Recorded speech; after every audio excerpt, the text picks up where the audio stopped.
Facebook পোস্টে সংগ্রহিত অর্থে ধুমধাম করে বিয়ে হয়েছে এক এতিম মেয়ের। অর্থাভাবে আটকে ছিল তার বিয়ে, কিন্তু একটি ফেসবুক পোস্ট বদলে দিয়েছে সবকিছু। দেশ বিদেশের অসংখ্য মানুষের সহযোগিতায় আজ সেই মেয়ের বিয়ে হয়েছে জাঁকজমকপূর্ণ আয়োজনে। হয়তো বাবা থাকলে এরকম করে বিয়ে হতো না, বাবা নাই তাই এরকম করে বিয়ে হচ্ছে।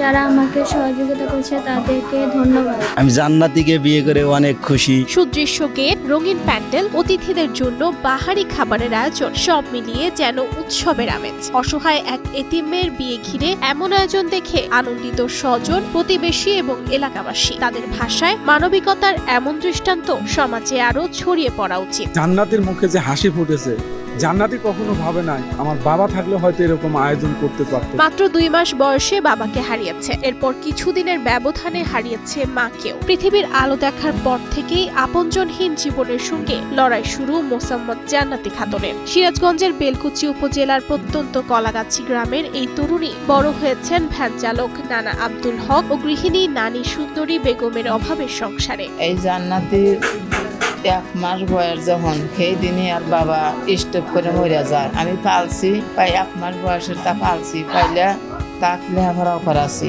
যখন চারদিকে শুধু অনিশ্চয়তা, তখন পাশে দাঁড়ান সমাজকর্মী মামুন বিশ্বাস। নিজের ফেসবুক আইডিতে জান্নাতির অসহায় জীবনের গল্প তুলে ধরে সহায়তার আবেদন জানান তিনি। সেই একটি পোস্ট ছড়িয়ে পড়ে সামাজিক যোগাযোগ মাধ্যমে। দেশ বিদেশের বিভিন্ন প্রান্ত থেকে এগিয়ে আসেন অসংখ্য হৃদয়বান মানুষ। তাদের পাঠানো প্রায় 1 লাখ টাকার সহায়তায় আর থেমে থাকেনি জান্নাতির স্বপ্ন। রায়গঞ্জ উপজেলার পাঙ্গাশী গ্রামের ফিরোজ শেখের সঙ্গে সম্পন্ন হয় এতিম এই তরুণের বিয়ে। ছোট থাকতে ওর বাবা মারা যায়, ওর মাও অন্য জায়গায় বিয়ে হয়, মানে খুবই কষ্টই বড় হয়েছে। মামুন বিশ্বাসের মাধ্যমে আপনারা যারা এই বিয়েটার জন্য সাহায্য করেছেন, আমরা খুবই খুশি। জান্নাতি খাতুনের বিয়ে শুধু একটি পারিবারিক আয়োজন নয়, এটি মানবিকতা, সামাজিক দায়বদ্ধতা এবং সম্মিলিত উদ্যোগের এক অনন্য দৃষ্টান্ত। Archita Shehjin, Star news.